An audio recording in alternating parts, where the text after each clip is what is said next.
It's cold. Maluwag na po ang aming kwarto ni Caspo.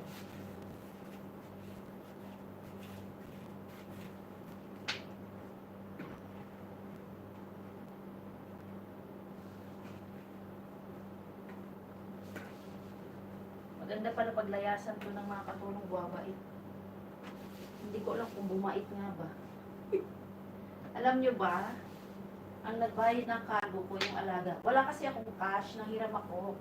Tapos ipapadala ko sana sa ATM na lang, babayaran ko sa ATM. Meron naman akong pambayad. Sabi ng alaga ko, huwag na daw. Keep it for me daw. Di natuwa naman ako, di ba? Padala namin sunod yung cargo ng asawa ko para lumuwag yung kwarto namin. Ibang gamit. Kasi baka bumagsak na sa mukha namin yung higaan namin. Kasi marami na nakalagay sa taas. So, ayun. Nagpapakargo namin siya. Nagpapakargo namin siya sa katapusan. So, ayan. Inday!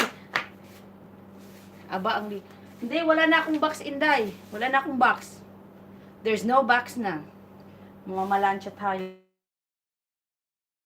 for this video. Wala na akong box, Inday. Magbabayad ka pala ako ng pagkain. Kinuha na yung box ko, Inday. Thanks God.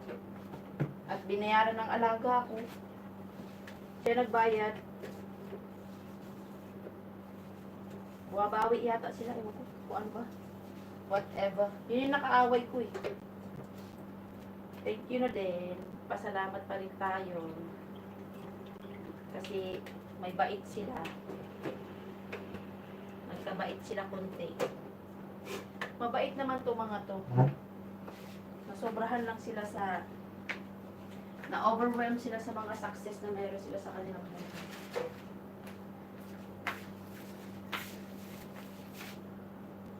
Yes, di ba Inday, malinis na yung kwarto namin. Siyempre, nagbuhat. Wala na ako masyadong ano dito sa kwarto. Mga lamesa, upuan na to, lahat to, itatapon to sa labas pag umalis ako. So, mag-iinit na tayo ng ating pagkain. Kasi nagugutom na ako. Nagkurok-kurok na yung tiyan ko talaga. So, iurong natin konti.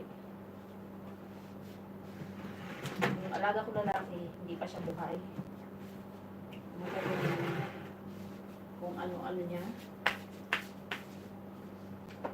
Hindi ko alam kung nasaan yung batang lalaki. Totoo lang.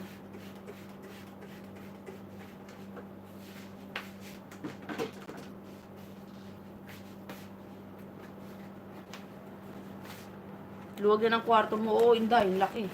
Maluwag na talaga, Day. Maluwag na siya, Inday. Malaki naman talaga itong kwarto na to. Yung ginawa na to. Yung sa katulong tsaka sa akin. Dating puno to, Inday eh. Mga puno na ano.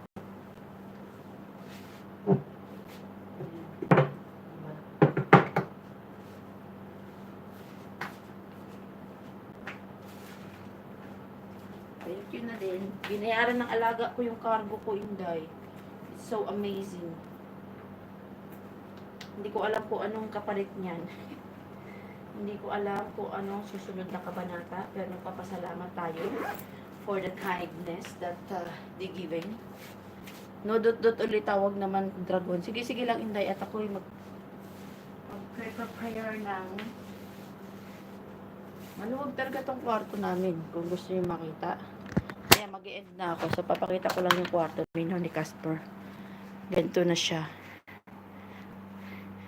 Yan, ganyan na siya.